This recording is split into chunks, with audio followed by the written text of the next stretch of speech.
Today we're going on a different kind of investigation. We're stepping into a crime scene that you can't see, you can't touch, because it's all digital. It's where finance and high-tech crime collide, and it is moving at an absolutely blistering pace. Let's get into it. So, I want you to think about something. How do you rob a bank in, say, 2026? Seriously. Forget about ski masks and getaway cars, that's ancient history. The bank heists of the very near future, they look completely different. And the question isn't if they're going to happen, but how. The answer is already being written, in code. You see, the modern criminal's toolkit doesn't have a crowbar in it. It has a keyboard. They're armed with AI to automate their attacks on a massive scale. They have deepfakes to create identities that are so real, they're terrifying. And of course, they have crypto to wash their profits and bounce them across the globe in the blink of an eye. Okay, so let's get a really clear picture of the enemy here. We are not talking about some lone hacker in a basement anymore. Nope. We are talking about incredibly sophisticated, organized groups that are using cutting-edge tech to poke holes in our financial system. And the ways they attack are just mind-bogglingly diverse. You've got AI running fraud schemes 24/7. You've got those deepfakes tricking security systems. Money's being laundered through this complex web of crypto transactions. And they're not just attacking from the outside. They're exploiting people on the inside and hitting the very payment gateways we all use every single day.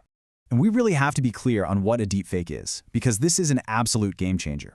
Just imagine for a second, a perfect video of your company's CEO. It's their face, it's their voice, and they're on a video call authorizing a huge wire transfer. Only, it's not them. It's a completely synthetic creation. And the tech to do this is getting easier and easier to get your hands on. So, against this high-tech tidal wave stands a totally new kind of detective. These are the digital forensics investigators. Their job is to follow the breadcrumbs, the bits and bytes left behind to figure out exactly what happened, who was behind it, and most importantly, how to stop it from happening again. And their process has to be incredibly methodical. It all starts with containment. You have to isolate the system to stop the bleeding. Then comes the initial analysis, where they hunt for what are called indicators of compromise, basically the digital fingerprints of the attacker. After that, it's this deep dive to rebuild the timeline, sometimes minute by minute. And finally, and this is so crucial, they have to package all of that evidence so it will actually stand up in court. But you know, it's just not that simple. It really isn't. The investigators aren't just solving a puzzle. They are locked in a full-blown, high-tech arms race. And honestly, in a lot of ways, they're seriously outgunned. I mean, just look at what they're up against. The bad guys are using AI to cover their tracks. The evidence they need is scattered across these massive, sprawling cloud systems. A ton of the data is encrypted, locking them out. But it's this last point. This last one is the one that's genuinely shocking. Let that sink in. In an age of instant everything, where criminals move at the speed of light, the people trying to catch them are literally waiting for a package to arrive in the mail. It's just unbelievable. And we're not talking about a few stragglers either. A staggering 67%. More than 2/3 of these institutions are using technology that basically belongs in a museum to fight the criminals of tomorrow. That delay, that's everything. It can be the difference between catching the thief and them vanishing into the digital ether with millions.